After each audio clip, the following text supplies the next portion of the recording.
I'm Haley from Gallifrey Public Radio, a Doctor Who fandom podcast and part of the Gonna Geek Network, just like the show you're checking out now. Shows on the network are individually owned, and opinions expressed may not reflect others. Find other interesting geeky shows at GonnaGeekNetwork.com.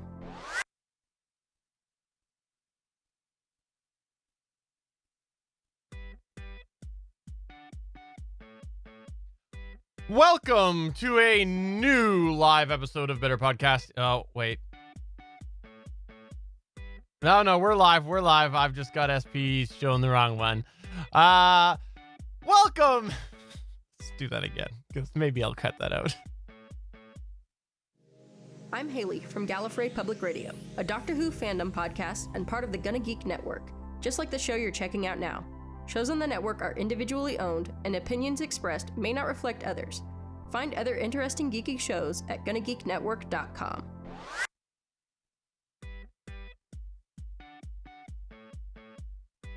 Welcome to an all-new live episode of Better Podcasting. I am Stephen Jandrew, and I am pleased to say that the man in the frame to my right. Anyways, it's SP. It depends on if you reverse the frame or not. Hey, Steven, how's it going?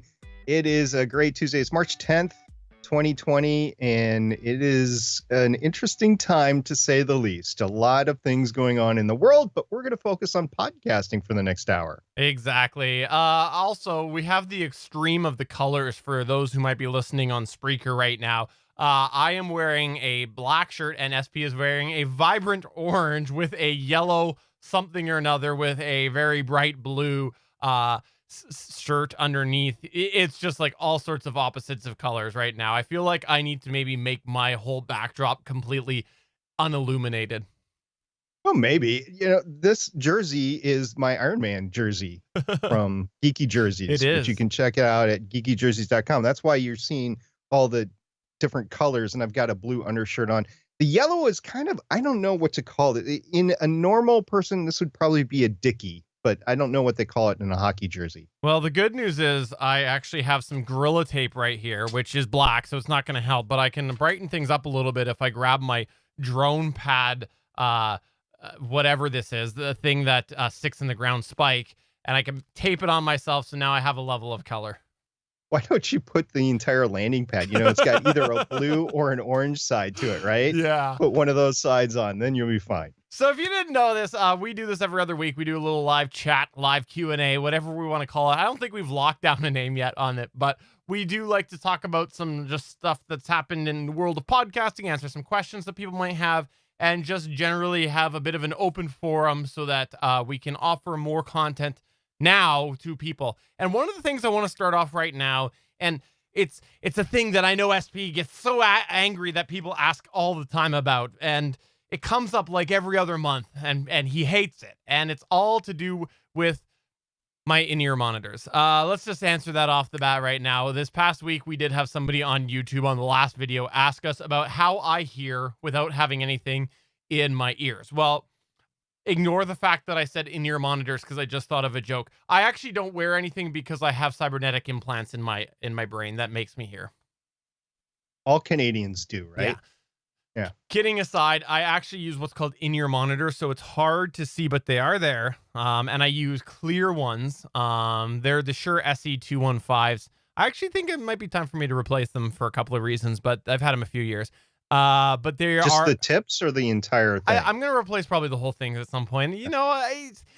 It's like your headphones. How you use the Sony 7506s for a while, then you use the ATH M40s for a while. Now you're using the Shures. I'm kind of feeling the same way, but I use the clear color because they do come in a variety of colors, and so it does hide it a little bit better. Now, without getting, showing too much that I'm overdue for a haircut, they're still wire there. If you want to check this out, video viewer, head on over to YouTube or go to betterpodcasting.com. You'll be able to see this as well if you're listening on Spreaker. It's not just the fact that I've used a lot of these headphones. It's that they do break down after a while. I am holding in my hands the Sony MDR 7506s, and I still have them hooked up to my soundboard so I can monitor from the soundboard. But if you go over to the YouTube video, you will see the pad and the degradation that is occurring in the pad. It's not so bad in the right than the left, but it is degrading on both of them. You can get aftermarket pads for these. I just haven't bothered to yet. But eventually, the stuff, especially if you use it all the time, and I've used it 4 or 5 times every week for the last 4 or 5 years, it starts to go bad. So you need to update your equipment every once in a while. Matter of fact, I'm going to do an article on betterpodcasting.com about when I would recommend on when to upgrade certain points of gear. And I had this plan weeks ago, but I saw Bandrew was also doing something similar. So it'll be interesting if we compare and contrast between the two on what it is. I'm deliberately not going to see his stuff so that I'm not influenced by it. But my impetus to doing it was the fact that I've had to upgrade a lot of stuff just within the past couple of months. So I'm like, okay, this is a good time to talk about tech refresh, when you should expect to have to spend money on the stuff that you're using. Why am I free? It keeps freezing tonight. Sorry, everybody. One thing that I should mention right now is, like headphones, SP mentioned that his headphones have shown sign of wear. And also, I think if you were to really closely examine like the actual headband itself of the which one did you use more, 7506 or the ATH M40s? I probably used them equally before I stopped using both. Okay, well, you still would probably see signs of wear on those parts as well, more than just the ear cups. Maybe not as much as the ear cups, but there's probably some signs of wear because all equipment wears, right? Yeah, the main wear that I've had on both of them, because I had to buy new pads for the ATH M50Xs, was the pads on both of them. That's great. Yeah, not the headband, but the actual ear cup pads. Well, anyways, my in-ear monitors, they're not impervious to wear as well. They also show sign of wears. Not only have I had to replace the tips, which is essentially the equivalent to the ear cups on headphones, the actual units themselves also show some signs of wear because they're metal. So like they're meant so that you can kind of set the position. So obviously things wear out with time. So they are showing some signs of wear as well. But I don't know, maybe this year. Damien in the chat, he brings up a good point that I want to expand on. He says, the pads on my old Beats wireless are dead. I don't know if I can replace them, though. Remember, Stephen, I have those wireless Sony earphones, and the pads have gone bad on 2 of them. I had a total of 3, and the battery went bad, too. I cannot replace the battery. Battery's gone, and 2 of the headsets are gone, so I'm on my last one. The ear cups, I cannot find replacements anywhere because it's huge. It's a big circle and they don't make those headphones anymore. So yeah, sometimes you actually have to go and refresh and buy a whole new thing. Now, because these studio monitors, these Sony's MDR 7506s have been industry standard for so long, that's why there's replacement parts available for them. But for a consumer grade wireless headset, I'm not so sure you're going to find parts to replace it, either the battery or in the wireless versions or the ear cups. So I just thought I would mention that right now, and I don't know, maybe eventually I'll extract this and link that to the person that commented. I should probably go afterwards and copy the time code from this. But yes, hopefully that answers the question. I do use in-ear monitors, and again, overdue for a haircut, so it sort of hides it well. We also got a comment in the chat from Liberty Dude. He said he bought his first item off of eBay. We'll find out Thursday if I'm a big dope. And he went for the Electro Voice RE320, and he's saying it is $150. The claim is used, but in mint condition. Fun fact, the Electro Voice RE320 that Steven is using is also used and was listed as mint condition. And it was almost mint condition. There was a scratch on it, but it was in good condition. Now, to follow on the story that I gave, I believe, last time, was the fact that you never know when you're buying equipment off of eBay whether it's going to be a smoker used or not. So I don't know, Liberty Dude, if you saw a non-smoker in the ad or not, but just be prepared. If it comes and it smells, it's going to be difficult to get out. I still have the EVRE320. Always at the ready in case I want to dig it out. It's one that I do not actually keep in my cupboard that has all these other ones. Go ahead and show the case. So for the people who might be checking out the audio side of things, I'm holding up a case, and it is, I don't know, how big do we figure this is? It's about 2 of the microphones wide. Yeah, and it's got a nice little foam insulation in their pad for the microphone with the clip to go in, and it's nice and snug, and it doesn't go anywhere. It's well protected. Yeah. The lid is less protected than anything else of it. But yeah, it's a pretty nice case that comes with the RE320. Yeah, and it feels rugged. Like it's not one of those ones that feels like a shaver case. High LPR 40. So I think it would actually give pretty good protection if you were like traveling with it. Also, by the way, in regard to the used RE320, I would probably highly suggest that you disinfect it, because you never know what else is on there. Yeah, I got my disinfected kit right here. We said something about it on the podcast. I forget what episode, but we did go over cleaning your mic on a podcast before. And I got this kit out before, and I still use it today. And it's got, I probably need to update it. It's got some foaming cleaning and deodorizer. And the deodorizer is not strong enough to take out smoke smell, but there you go. And yeah, if you're using your microphone, I would say depending on how clean you want to be, and how much you spit on the microphone, honestly, every 1 to 3 months, you'll want to actually go ahead and clean your microphone. By the way, in the chat, Bangs Naughty Bit says, see if the foam rattles in the RE20 or the RE320. The foam dries out and has to be factory replaced. I don't know. You don't have to factory replace it. You can buy replacement foam and do it yourself. But the process of getting that foam up in the microphone barrel is a bear. Trust me, I've done it. Not with the RE320, but on the MXL BCD1 that I redid. So I can imagine that it'd be the same. Also, let's go ahead and get this one out of the way right now. Only because I want to leave the room for 5 minutes. SP, you had something interesting happen to you this past week, and let me just get it out of the way. Congratulations there. You said something nice. Let's continue on. I think you're referring to the guest appearance that I had on Jim Harold's Podlords podcast. No, I was referring to the fact that you had a conversation with me. That's always a nice thing to have, is a conversation with you. I actually did have a conversation with you prior to the Podlords episode that I recorded. I was talking about Podlords, yes. Episode 32 of Podlords dropped a couple of days ago as we were recording this. Jim Harold was very gracious and had me on. We had a great fun time talking about hobby podcasting.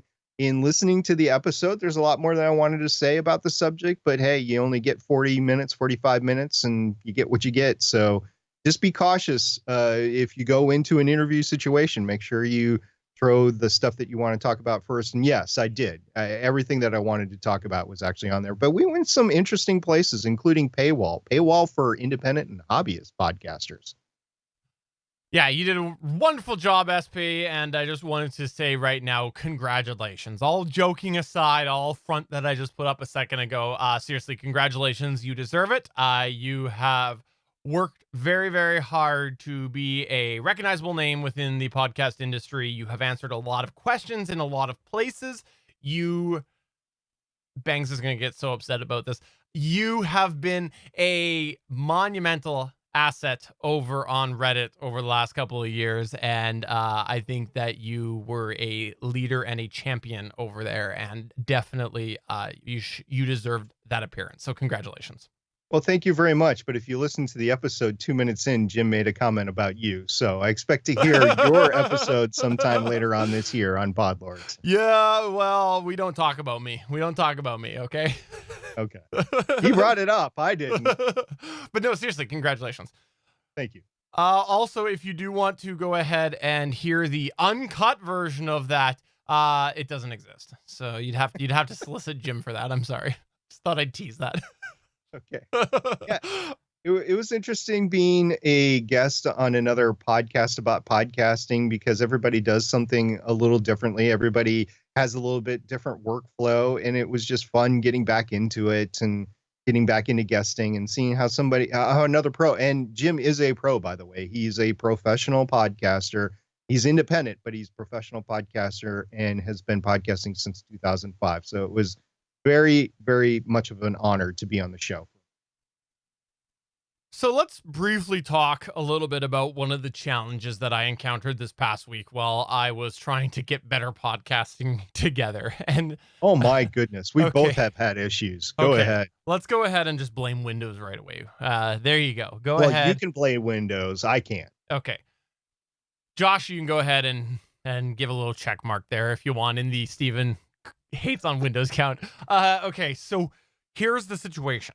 This past week, I was trying to get better podcasting rendered. I had done all the editing and whatnot, and I could not get it to save. And the problem that I also had, when this has been an intermittent problem since the last big Windows update, actually it was probably the previous one, it was in February, where sometimes when I go to load a file, a project file in Movie Studio, it comes up with a error,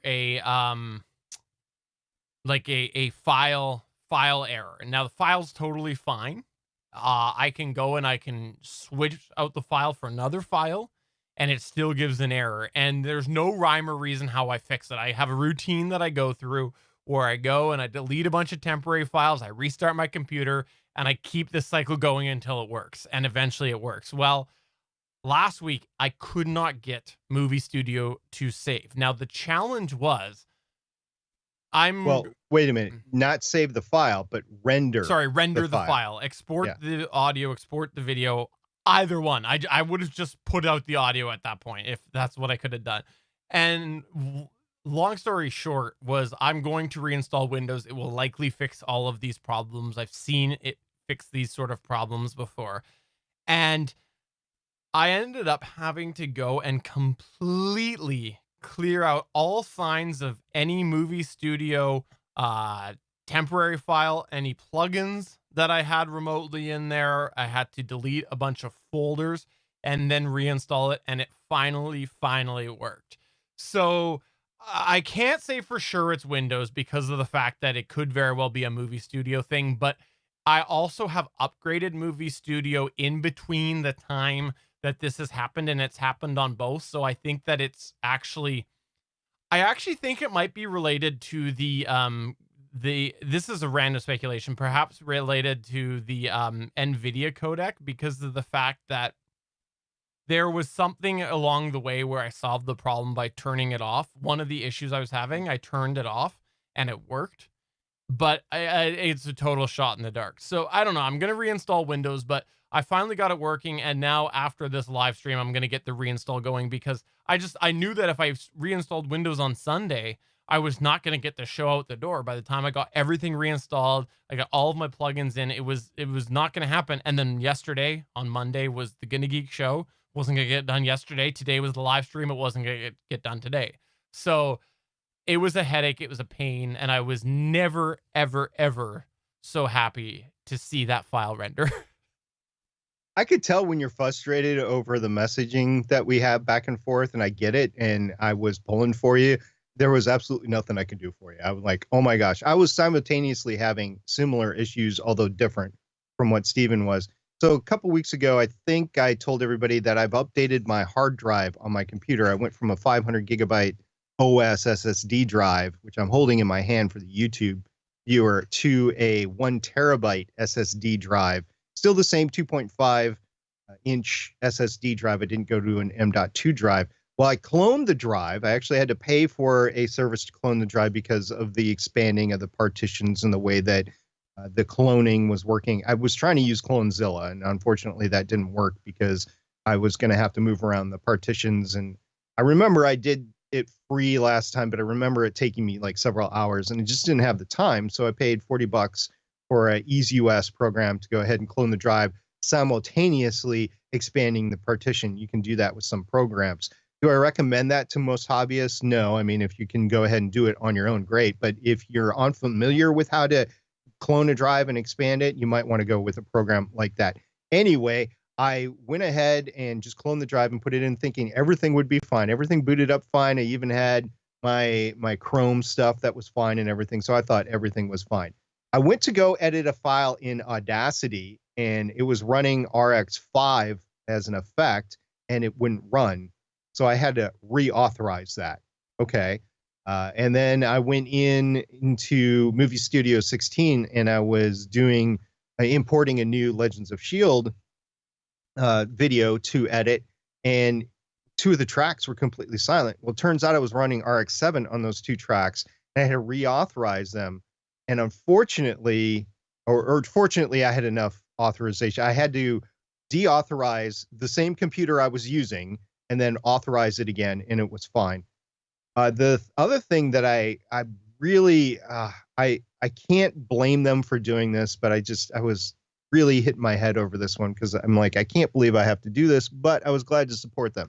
So the ID3 tagger that I use, it's called Tag and Rename, and I went ahead and tried to use it, and it wouldn't work because it wasn't authorized. Now, I could have gone through the 30-day thing, but I was going to have to come right back to the point of using it again. I did look in my email. I found the original authorization code, and I tried that, and it wouldn't work. The reason why it wouldn't work is they have evolved since I bought it 5 years ago. Yes, 5 years ago is when I bought Tag and Rename, and they've revised it. I think I was on version 1 or 2 at the time. I was running the last version of version 3, and they're now on version 4. So they weren't allowing my older authorization to be a 4th generation authorization. So I'm like, okay, fine. So I've been using it for 5 years, and I had to pay another $30 in order to get the authorization, which I think is in the value for value model. I mean, if they're updating this and if I'm using it and if it's useful to me, $30 over 5 years for a program, that's not bad. So I went ahead and paid it. Great deal. And I'm a big advocate of supporting things that work well for you. Even if you don't have to necessarily upgrade, like in a semi-regular fashion like that. I think that's 5 years. That's a great run, and it's served you well. So why not give them a little more money to keep going? Also, because otherwise, if everybody's buying perpetual licensed software, that's basically non-subscription, and nobody else is buying, are they going to keep creating it? So if they, they need to have the money occasionally. It's like Affinity. Okay. Affinity Photo is a version of Photoshop. A company's take on graphic design software. So it's like Photoshop. I had desire to try the comparable to Illustrator, Affinity Designer. I didn't really need it. I had used Affinity Photo for a few years successfully, and there was a sale on Affinity Designer, and I just went, okay, whatever. I am glad that they are giving me a product that I don't have to get into the Adobe subscription model. And so I bought it because it was on sale, but I was like, I want to support them. So I went through and I did that. Let's also, by the way, quickly chat about a comment that Steph Fuccio made in our Discord. And I think it's something that we can expand on a little bit here. She had said, I have never understood time notes to help with editing. How is that possible? When a section is deleted, don't all the time locations change? Thanks. So this is essentially when somebody is editing a podcast based off of having time markers on when something has happened that needs to be edited. This is how I edit. I create a list of time codes while I go through and I create the podcast. Some people do this through technology and they use a flag on a recorder or something like that. Well, you're absolutely correct that it will get out of sync. But what you have to do to fix that is you have to work from the end of your file and work backwards, because then they are going to stay in sync because you're doing the last one. And then the last one, once that's all taken care of, you no longer need it. So you go to the second last one, which is still in sync because you haven't touched anything before that. So that's how you do that. The thing that I think is really, really beneficial to this is you can get rid of some of that junk up front. Like, let's say that you're recording a podcast by yourself and you got kids and you got to go deal with them partway. You can go, and even if you're just writing down a few points, like let's say that you are going to write down 3 points in your entire show, but you're going to edit more, you can still take out those big chunks. So now when you do your front to end edit, you have those removed. So I think that it's definitely a good question. Everybody edits a little bit differently. Everybody can create notes a little bit differently. And so I just thought I'd go ahead and mention that right now because I thought it was a good question. Because yes, absolutely, the time markers will get out of sync. Yeah, they will. And another way, like solo podcasters, what you can do is just be silent for like 5, 10, 15 seconds. And you can see that in the waveform. You don't necessarily have to go back to front with that, but you can. And it would work that way too. I would love to edit back to front. I really would, because that would mean I would have time codes of which I could go back and refer to.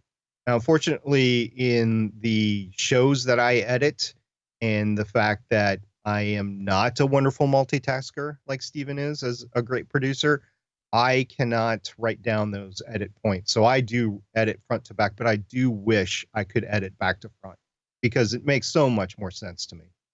Well, and one of the best parts about that is because you're like, you start your editing at the end. So you're like, hey, I'm almost done. It's at the end of the show before you realize that you have a whole bunch more to do. I'm just joking. Yeah, it was a great question by saying, Yeah. and it was a great conversation that was in the Discord server too. So thank you, Steph, for bringing that up. And thank you to everybody in the Discord server that chimed in. That we even had an honest to goodness movie producer chime in too. Yeah, no, absolutely. By the way, one other thing that I thought was an interesting thing that just came up today was from yakko.org. It's about copyright YouTube claims. You go ahead and read this out and then we'll talk briefly about this. Okay. Yeah, this is going to be fun for us to talk about because this has happened more than once. Okay.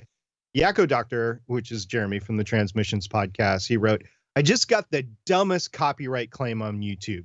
We use Libsyn to put our audio podcast on YouTube, and I know it's not recommended, but we do have some views there and some comments on the episodes, so I don't see the harm.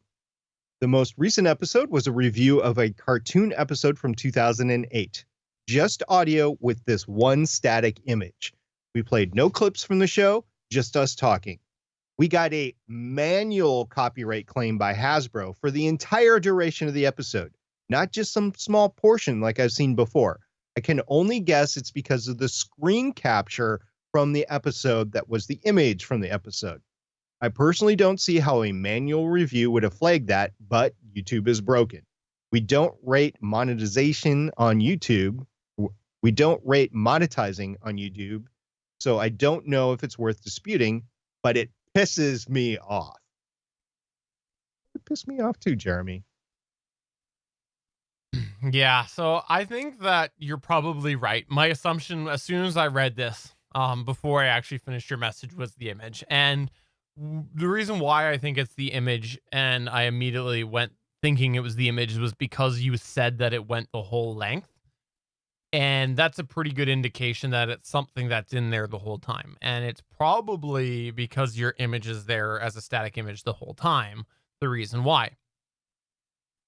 Before I continue, I feel it's my due diligence to say that images are copywritten and that there are things that you probably want to consider before you use an image of somebody else. But this is a screenshot from a cartoon. So it's one frame from the cartoon.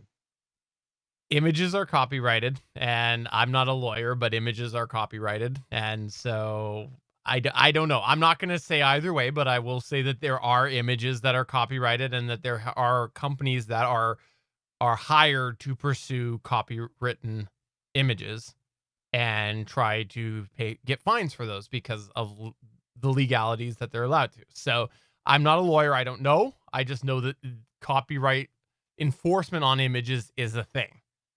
I also highlight the fact that I have seen many YouTubes use images and screenshots and other things completely fine. But the thing that I kind of thought was interesting about this was the fact of like, how do you pursue this? Like, how do you proceed with this? If you're not monetizing your channel, you're not really going to suffer much by pulling down that video. And if it was me, I would pull down that video and try to re-upload it without the image in there. Or another image. Or another image, yeah. I would I would Not use another Yeah. screenshot from that episode, like an image of your podcast, your logo, or something like that. Yeah, exactly. And the reason why I would do this is because I've personally taken the approach. I'm not trying to make money on it. I'm not suffering when I lose 10, 20, 30 views on YouTube, even 100, 200 views. I'm not losing anything because I'm not monetizing that YouTube. So I'm not going to fight the fight, even if I'm legally right. I'm going to go and just make a change, get that strike gone if it's not a big significant change to my podcast. And an example of this is the fact on this very show years ago on Facebook, we got flagged for one of the stingers that we used in the middle of the live stream or in between the segments. And it was clear I was allowed to use it. I knew I was allowed to use it. I had checked the copyrights. I had checked everything. I was totally fine to use it. However, I got flagged and I went and I did the dispute. And guess what? I was successful at the dispute. Facebook said, yep, go ahead, continue. Removed the mute because the video was muted, removed it. And I was off to the races. Well, the next week it happened again because of something automatic. And you know what I did? Never used that sound again. Never used that ever again on the show. That was it there and then. Never played it again because of the fact that I wasn't going to deal with technology. I got 1,000 other things that I can use in place of that. And I don't want to have to fight this every single time. And, I'm also not going to leave the video up and let someone else, monetize it. So I deleted the videos and whatever, right? So it's the same thing with YouTube. There's been a couple of times that I've had somebody incorrectly flag it, and this happened on Gonna Geek. Someone flagged our live stream. Luckily, it was the live video. Again, manual flag. They said it was XYZ song. I looked up XYZ song. Wasn't anything close to anything we played on the podcast. Nothing at all similar. So I disputed it. And the first steps of YouTube dispute is they go back to the person who issued it and they say, hey, would you take a look at this? Have a look. Do you agree? To which that person who incorrectly flagged my podcast, I'll give you one guess, SP, what they said. Oh, yeah. We reviewed it. It is definitely ours. Absolutely, they did. But they took it another step. I had another live video that was flagged with another song, again, by the same artist or the same label. Again, completely different. So they went and they're like, you can dispute this. I'm going to go flag another one. And when you get to the second stage in YouTube, at least this is how it was at the time, there's a big warning because I went to do the second step if you disagree. And it goes, if there is a problem and we find you wrong, it will no longer be a copyright warning. It will be a strike, which strikes carry a whole other set of weight than a copyright warning or whatever it is. And so at that point, because it was my live videos, it was something that I usually would delete. I went, screw it, and I left it alone, and I deleted the videos. And guess what? They didn't actually come back. They never came back after that. I got lucky that time that they didn't come back. But I wasn't about to take that chance because of the fact that if YouTube a lot of times errs to the side of caution, I didn't want to end up in that situation. So that's how I handled that one there. Now, there's another side of things where right now, there is actually a potential problem with the Gonna Geek intro, the Gonna Geek show intro. That there I am going through the dispute process because of the fact that if I change that, I have to redo the entire intro music. I have to find a new one. I have to change some other things. It's a bigger thing. And where I've got this music through, they've got a thing saying, we see that this happens from time to time. We can't control the automatic copyright flag because that we're essentially selling third-party sources. If this happens, do this, cite us, and things will usually work out in the end. So I'm going through the process on that and hoping for the best on that. But again, if I'm right, I know I'm right. I've got the license that says I'm right. If they come back and they say no, I'll probably, again, change the intro. I know it sucks. I'm going into it, but they haven't flagged all of our videos. It's just a specific video that had more of the intro in it. And I'm just not going to play that game because, again, if they flag me on YouTube, where else might they flag me down the road? So if I'm unsuccessful. One of the sailing YouTube channels that I watched had a similar thing happen to them over the holidays, and they didn't upload a video for like a month. And everybody was like, "Are you okay? Are you okay?" They're like, "Yeah, everything's fine. There'll be a new video out as soon as we can." And everybody was like, "Oh, I wonder what happened," because they were dropping 1 or 2 videos a week at the time. It's learning the lines, by the way.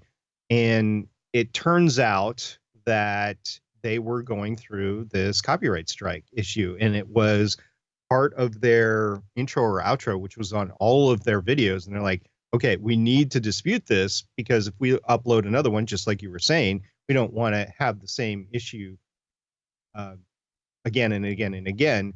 So they waited, I believe, 4 weeks before it came back that it was not a copyright strike. And of course, they're monetized, so they could potentially have lost all of that monetization. But fortunately, I think YouTube has changed the way they do things, and they park that monetization in a temporary account now. Before, you just lost it. Now they at least park it somewhere, so you eventually get the AdSense from that. In their chat, Bangs Naughty Bit says, always fight the fight. Again, as a hobby podcaster who is doing this out of fun with limited time, I've just taken on the philosophy that my time is not worth it. It's not worth fighting the fight. And it sucks because I know it's giving in, and there's many other aspects of my life that I will absolutely fight the fight. But for this, I'm just not willing to, if it's something like a stinger. Again, I do have a line, as I've just illustrated by the Gonna Geek Show intro. That's the line that I've said at this moment. It's nice to have a line. In our chat at Geeks.live, we had Liberty Dude ask us, when choosing to render your file, what is your current recommended bit rate, etc., and your reasoning? I say always save as a 32-bit WAV file. 32-bit WAV file, and upload it. It'll be several hundred megabytes on your storage, and everybody will hate you who download it. But that's my recommendation. It's not true. Steven and I actually have slightly different philosophies, and again, it's personally based. But so I have an ear problem, and it's been pervasive in Better Podcasting since we started. So it's nothing new. But eventually, I'm going to go deaf in one ear. So I like to do stuff in mono, because I don't like the left right. I don't even like the left right that people do. Like, okay, this person is talking over here, so let's do 70% of the voice over here and 30% of the voice on the other side, and then swap it around for the other person talking. I don't like that. And so I like mono. And because I like mono, I don't see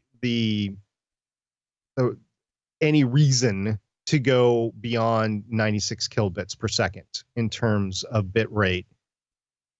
I mean, that's just how I think of it. And I do think there's a reason to go up from 64 to 96, because I do hear a difference between 64 to 96 bit rate. And I know it can get smoother the more you go up. Also, you got to think in terms of storage as well. How many podcasts are you uploading every month? And then what is your storage plan? If you're using Pinecast, it's basically unlimited. If you're using Libsyn, odds are you're either on the 250 or the 400 megabits per month plan. So just make sure your podcast fit underneath that.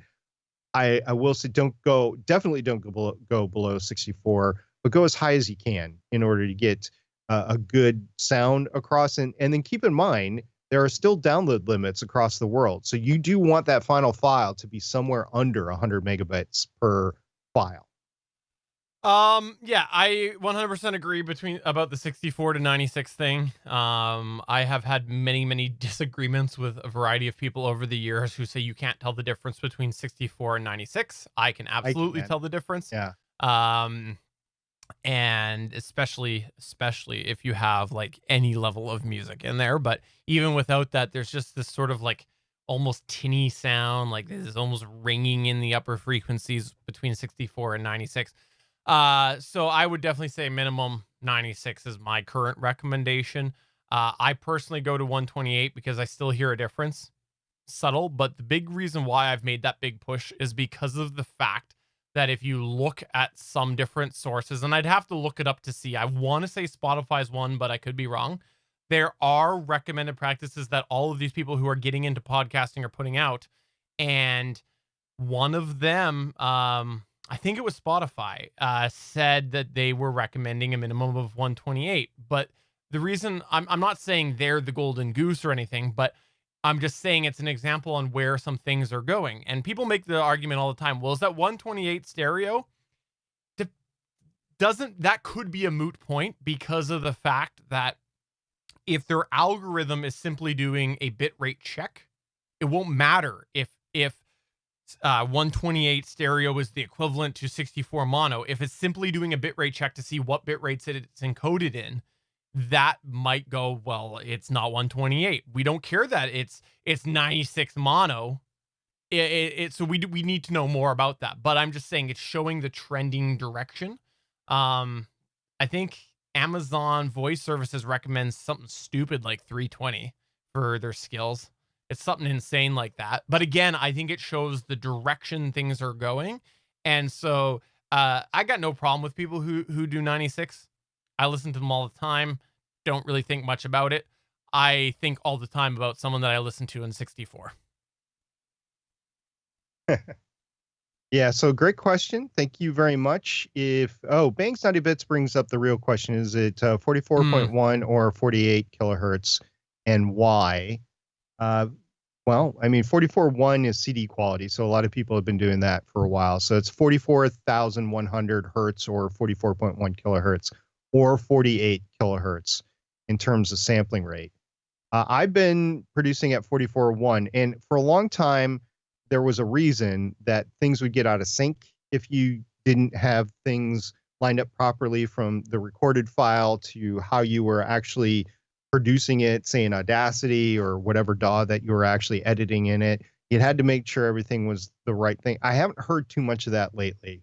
So I think the modern or the updated DAWs are to the point where they can go back and forth, but it could still distort. So I would at least say in whatever you're recording in, that's probably where you want to edit in. Also, by the way, follow-up question from Liberty Dude. He's saying, is 1 hour show mono 128-bit under 100 megabytes? Just to give you an idea, last week's Better Podcasting was 57 minutes and 4 seconds. It was encoded at 128 kilobits per second. It was 52.5. Last week's, 2 weeks ago, Gonna Geek Show was 59 minutes and 3 seconds, encoded at 128 kilobits per second mono. It was 54.3 megabytes. Just to give you an idea of some real world numbers as I encoded, and that was through Movie Studio, and I'm not sure how much of a difference it is. I haven't done this test today, but between the Fraunhofer and the lame MP3 codec, I believe that Movie Studio uses Fraunhofer. Don't ask me to spell that, by the way. Yeah, I'm just bringing up the time on my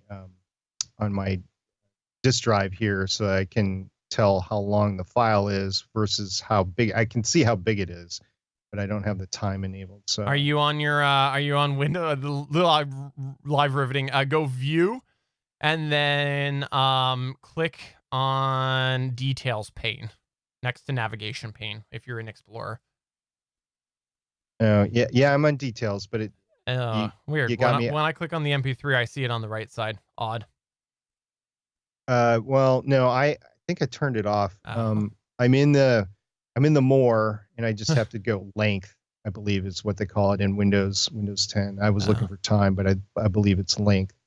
And I know this is riveting. Yeah. Okay. Length. There we go. While he's looking. So hold on. Oh, yeah, I got it. Okay. Yeah. So, episode 320 was 1 hour and 5 minutes, and it was 45.8 megabits. Megabytes. Episode 319 was 41 minutes and 34 seconds. That was 29.2 megabytes. We get another hour. So episode 313 was an hour and a minute, and it was 42.8. And these were all encoded at 96. So slightly less, of course, than the 128, but still up there. Okay, here's a random question for you. If it was more widely supported, would you consider using FLAC lossless? Because I'll give you an idea. It's significantly more, but I'm looking right now. So there was, I've got right now at the standard encoding that Chris used on that episode of the Gonna Geek Show, it was 1 hour and 12 minutes. So Hold on, I'm just doing a little bit of math. It was 120 megabytes, so that would be divided by 72 times, what did I say, 59? Was that episode 50, 59? I thought it was 59. So it would it like a FLAC at the 59-minute mark would be about 98 megabytes compared to the 55 megabytes. Oh yeah, and if you did wave, it'd be like So- what, 300? Right. So I'm just saying, like, it's obviously near double, but it's actually under that double amount. And I think there's a way to make it slightly more. But if FLAC was more widely available, would you consider it? I don't know. I don't know that I would for a podcast. If I was a music podcast, I would like where I was legally cleared to do music and other things. I just don't know that I would need that. But I also sure that 10 years ago, I probably would have said, I don't know that I need 128 kilobits per second. Yeah, it was a different time. Audio quality standards were a lot less than they are today. And even though the vast majority of your audience won't care, there will be a few people that care. And if you're doing a tech podcast, like on podcasting, like we do on Better Podcasting, people are going to care. So while we don't go overboard, we do try to go up to a certain point that is nice, smooth audio. And that's what I used to do with Starling Tribune. That's what I do with Legends of S.H.I.E.L.D. I've always published at 96, whether it be Voices of Defiance or Legends of S.H.I.E.L.D. Long Box Edition. It's always been 96 mono. Now, there is something to be said about stereo nowadays versus mono. I mean, you do publish in stereo, right, Steven? No, I don't do stereo. Oh, okay. No, I thought you did. I'm mono. I don't need stereo. Who needs stereo? I don't. Not for a voice podcast. I will say that the only reason that I really have thought about doing stereo was for a gag of some form on a podcast where it would have been really good to have like someone on the left and then the right for a gag. That's the only reason I think I've thought about it over the years, was a joke during an episode. I just realized it touched my face, man. I need to stop doing that. Actually, the other reason that you might want to do stereo would be the whole effect thing. If you wanted to, like, have someone sound like they're walking, like, hey, I'm walking to sit down at my, I'm moving for everybody, but my sound's mono, so it doesn't I was matter. just thinking of audio dramas. We had Sarah Ray Warner on the show. She's a wonderful resource when you're talking about audio dramas. I mean, I can just about guarantee you, both Steven and I would love to be part of audio dramas, but that's not what we do. So if you need to know more about audio dramas, I would definitely follow Sarah Ray Warner. And those episodes are generally shorter. You don't generally get an audio drama that's an hour long. They're half an hour long. They're 15 minutes long. They're 20 minutes long, usually. So with those length of episodes, you can go more heavy and go stereo 128 or higher. And it'll sound great to the people that are listening to it on their surround sounds that can convert from stereo to surround, that sort of thing. So I would heartily recommend that if you're doing an audio drama that you do edit in stereo, or you do produce in stereo, and that you do produce in a higher bit rate. Agreed. I think that's going to go and take us towards the end of our live stream. I'm sorry, everybody who's watching video. For some reason, every, 2 minutes, my camera's freezing. I don't know what's going on. You're planning on redoing your Windows machine this weekend, right? Exactly. That's why I don't. Yeah. You know what? It probably will be something that I start tonight or tomorrow. Like, I might even, after we shut down, pop the drive in and see, because I might as well get it going. Yeah. So I won't give anything away because the story is ongoing, but I do have news when it comes to my failed hard drive. So yeah, it touched my face again. So I'm just stroking my beard. That's all. I know. So did I, but I mean, you got to get away from that sort of stuff. Anyway, the hard drive failure does have a next step in the story, and I'm just not prepared to talk about that next step yet.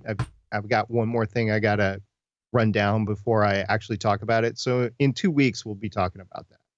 Before we go, Bangs Naughty Bit says, image a backup before you start. First off, I do, anytime I'm reinstalling a drive, I do create an image. However, generally over the last little while with SSD pricing the way that they have been, I'll say that in past tense, I've been Come back actually, up a little. Yeah. yeah, they've gone up a little bit now, but the way they have been, I've been using newer drives here and there, just and often like it's a cycle. So eventually I'll get back to the old one, but this time I'm actually increasing the drive.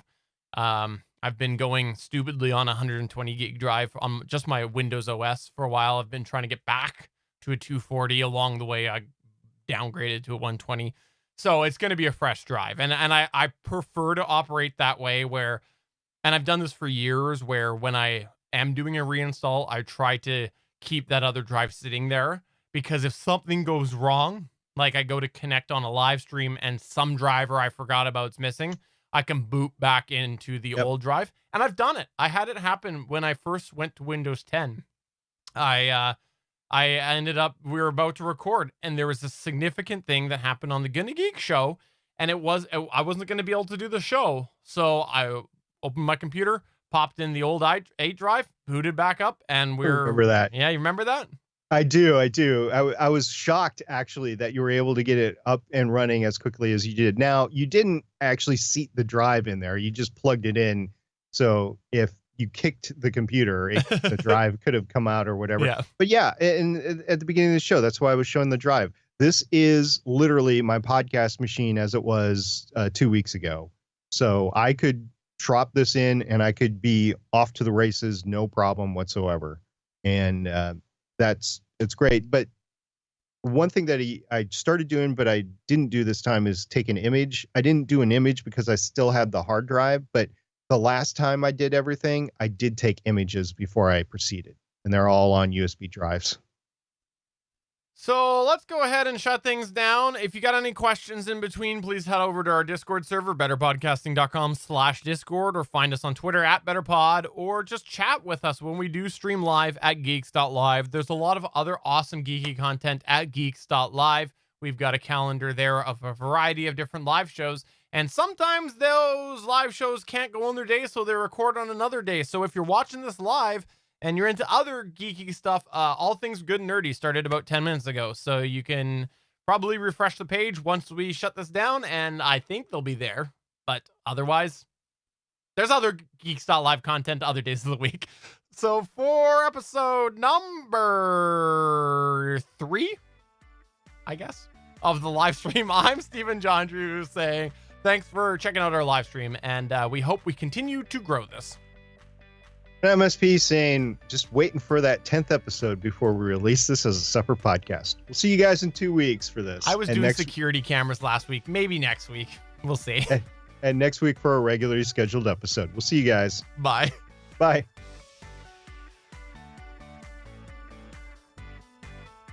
Thanks for checking out another episode of Better Podcasting.